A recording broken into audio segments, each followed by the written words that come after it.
SpongeBob SquarePants is such a happy and cheery show. It has characters such as SpongeBob, Squidward, Sandy, Mr. Krabs and many more. But it isn't as cheery as you might think. I was flipping through channels one day, because I was trying to find something to watch, while I ate lunch. I suddenly found that Nick was airing a new SpongeBob episode. I went to that channel. There were a few commercials before the program.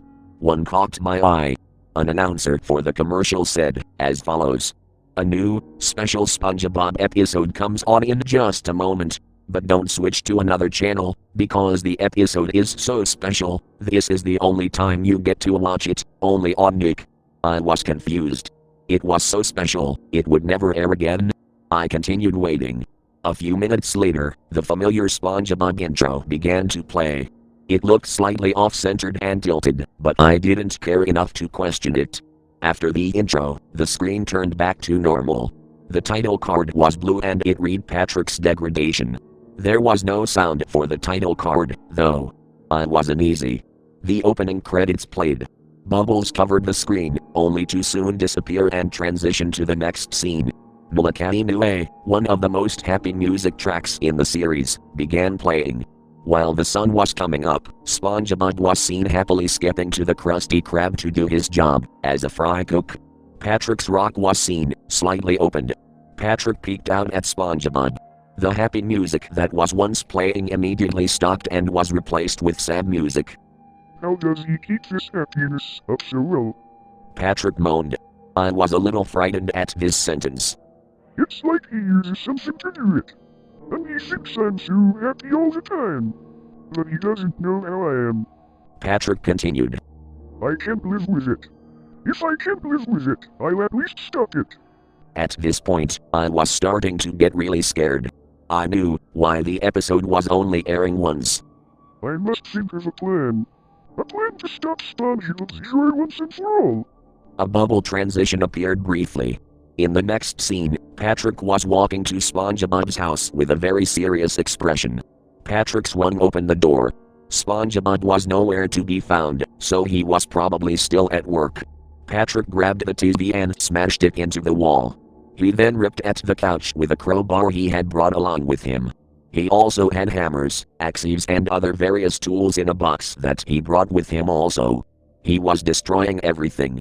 When no furniture remained, Patrick grabbed a sledgehammer and began making huge holes in the walls. The pineapple was crumbling above Patrick, who was laughing psychotically. A faint crying could be heard. Then a voice whispered, "Save yourself, if you still have the energy." Which made me feel horrified.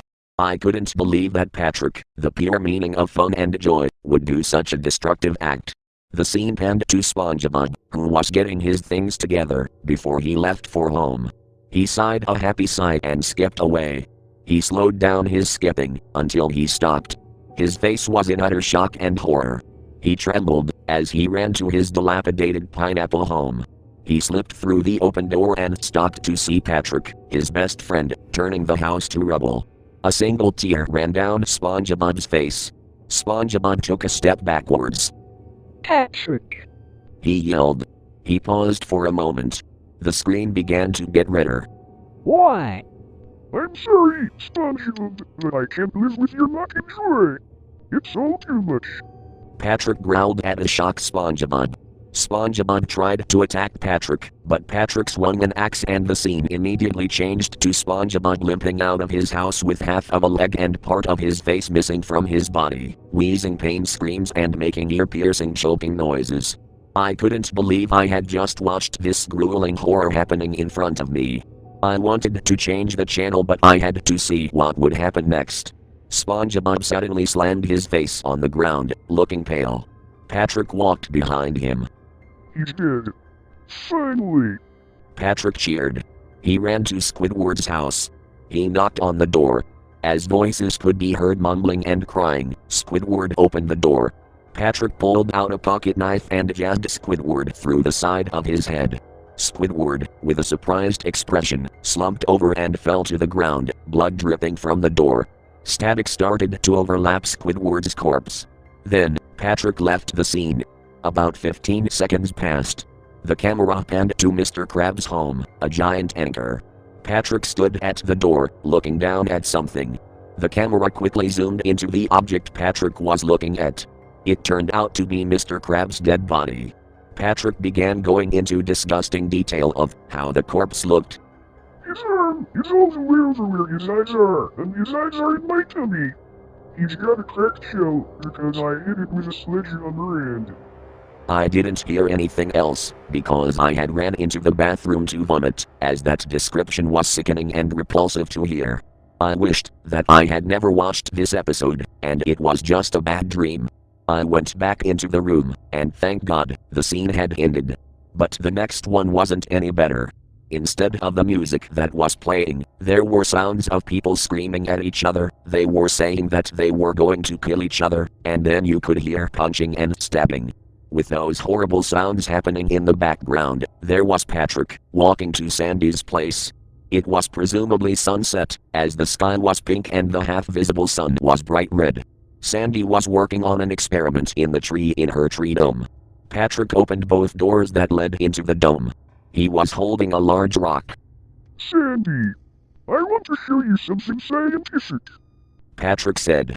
I was a little confused, but I guessed that Patrick might have become more light-hearted, because Sandy was friendly.